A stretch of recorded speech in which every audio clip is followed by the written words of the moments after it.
Hi guys, welcome to TNSPR channel.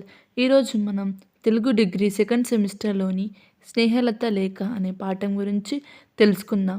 దీన్ని రాయప్పోలు సుబ్బారావు గారు రచించడం జరిగింది. ఈ పాఠం డిగ్రీ చదువుతున్న ప్రతి ఒక్క విద్యార్థికి ఉపయోగపడుతుంది. ఇక్కడ పాఠం పేరు స్నేహలత లేఖ.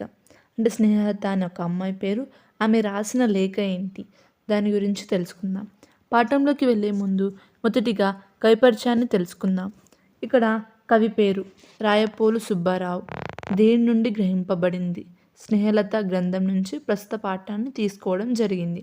జననం 13 మార్చ్ 1992లో వీరు జన్మించడం జరిగింది. జన్మస్థలం గుంటూరు జిల్లా గర్లపాడు గ్రామం. ఈ రచనలు చూస్తే లలిత, స్నేహలత, కష్టకమల, తెనుగుతోట, ఆంధ్రావళి, వానమలి, శకుంతల, సుందరకాండ ఇవన్నీ కూడా ఈమె యొక్క రచనలు. ఇక్కడ బిరుదు చూస్తే ఈమెకు కళాప్రపూర్ణ అనే బిరుదు వచ్చింది. ఈమె గేయం ఏది ఇషమేగిన ఎందుకాలిడిన పొగడరా నీ తల్లి భూమి భారతిని. ఇది చాలా ముఖ్యమైనది, ప్రతి ఒక్కరికి తెలుసు ఇది. ఈ గేయాన్ని ఆమె రచించడం జరిగింది.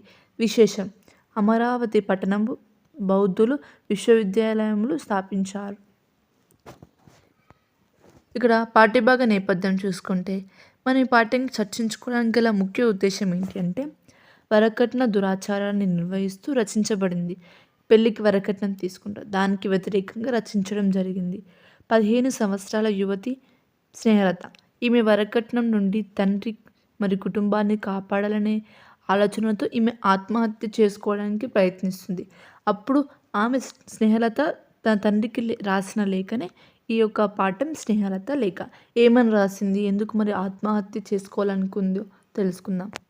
ఇక్కడ సారాంశం చూసుకుంటే స్నేహలత లేఖ ఆత్మహత్య చేసుకోబోయే ముందు లేఖ తండ్రికి రాసింది. ఏమని రాసింది?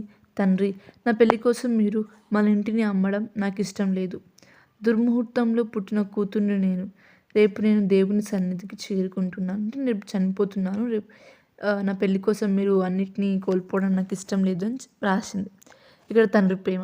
నన్ను మీరు అల్లారు ముద్దుగా పెంచారు, నాకు ఎటువంటి కష్టం లేకుండా సుఖాన్ని ఆశిస్తూ ప్రేమను పంచిపెట్టావు నాన్న. గొప్ప గొప్ప రాజులు ఎంత ధనవంతులు కుమార్తెలైనా ఇటు నేను పొందిన సుఖాన్ని వాళ్ళు పొంది ఉండరు, అంటే అంత మంచిగా నన్ను చూసుకున్నారు.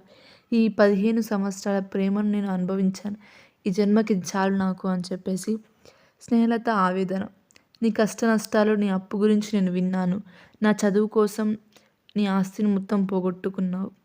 తండ్రిని బాధపెట్టే వివాహం నాకెందుకు, ఇది అవసరమా? కానీ నా వివాహం కాలేదనే కారణంగా నువ్వెన్నో నిందల పాలయ్యావు. నా వల్ల నువ్వు ఇలా నిందలు పడడం నాకు ఇష్టం లేదు నాన్న అని చెప్పేసి. తర్వాత ఇక్కడ వరకట్నం. వరదలు ముంచెత్తినప్పుడు విడిపోయిన తల్లి బిడ్డలను కలిపి వారి దుఃఖాలను పోగొట్టిన వారు మీరు. విదేశీ వస్తు బహిష్కరణపై ప్రమాణం చేసిన వారు. వరకట్నం అనే ఈ దురాచారాన్ని ఎందుకు నిరసించడం లేదు? అంటే ఇప్పుడు మనకు విదేశీయ వస్తువులు వాడొద్దని చెప్పేసి అట్లన్నప్పుడు మనం ముందున్నాం. అలానే వరకట్నం అనే దురాచారాన్ని ఎందుకు ఈ సమాజం తీసేయడం లేదు? అలా తర్వాత ఇక్కడ ఒక కళ వచ్చింది. అంటే రాత్రి స్నేహలతకు ఒక కళ వచ్చింది. ఏంటి అంటే ఆ కళలో ఒక గీతం వినిపించింది. ఆ గీతం మైత్రేయ కంఠంలాగా, నారదుని మహతి నదంలాగా, సరస్వతి వీణలాగా అనిపించింది.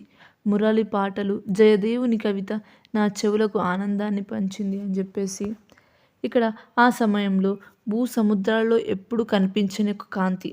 ఆ కాంతి మధ్య కనకదుర్గ అమ్మను నేను దర్శించాను. తన ఇంటికి రమ్మని నన్ను ఆహ్వానించింది. నాకు అమ్మ, చెల్లి, తమ్ముడు అందరు గుర్తుకు వచ్చారు. అంటే దేవత కళలోకి వచ్చి నువ్వు రా నా దగ్గరికి అని చెప్పేసి అట్లా ఆహ్వానించిందంట. అప్పుడు స్నేహలతకు అమ్మ, నాన్న, చెల్లి, తమ్ముడు వీళ్ళందరూ గుర్తుకు వచ్చారని చెప్పేసి. మీ కష్టాలు తొలగించడానికి భవానీ దేవితో వస్తానని మాట ఇచ్చాను. ఆ దేవి మా ఇంటికి రా అంటప్పుడు సరే నేను వస్తాను మీ ఇంటికి అని చెప్పేసి నేను మాట ఇచ్చిన. ఎందుకు మాట ఇచ్చిన? నా వల్లనే మీకు ఈ కష్టాలు కదా, నేను వెళ్ళిపోతే కష్టాలు తొలగిపోతాయని నేను మాట ఇచ్చాను. నేను వెళ్ళిన తర్వాత నా బూడిదపై మీ కన్నీరు పడుతుంది, కానీ మీ ఆస్తి నిలబడుతుంది నాన్న అని చెప్పేసి ఒక ఆవేదనతో లేఖ రాస్తుంది. ఇక్కడ రాసిన తర్వాత ఏమంటుందంటే అగ్ని యాగంలో హలిస్తూ స్వీకరించినట్టు నన్ను స్వీకరించమని ప్రార్థించాను. ఇప్పుడు మనము యాగం చేస్తాం కదా! ఇట్లా యాగం చేస్తే అగ్నిదేవుడు స్వీకరిస్తాడు కదా! అలాగే నన్ను కూడా స్వీకరించమని నేను ప్రార్థించాను. తండ్రి, నేను వెళ్తున్నాను.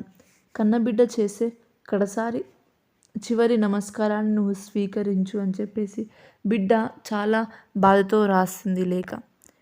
ఇక్కడ ముగింపు చూసుకుంటే, వరకట్నపు మచ్చ అంటకుండా నన్ను కాపాడిన ఈ దక్షగ్నికి, అంటే వరకట్నం లేకుండా ఆమె చనిపోయింది కదా! అంటే నన్ను కాపాడిన ఈ అగ్నిదేవుడికి నమస్కారం అని చెప్పేసి, సమాజంలో ఇటువంటి దురాచారాలను కూడా కాల్చివేస్తే బాగుంటుందని, అంటే ఈ అగ్ని కూడా ఈ సమాజంలో ఉన్న చెడుని, దురాచారాలన్నిటిని కూడా కాల్చివేస్తే బాగుంటుందని చెప్పేసి అగ్నిదేవుడిని వేడుకొని, వరకట్నం వల్ల కష్టం ఏంటో ఈ పాఠం ద్వారా మనకు తెలుస్తుంది. Thanks for watching. Please do like, share and subscribe TN Spear channel.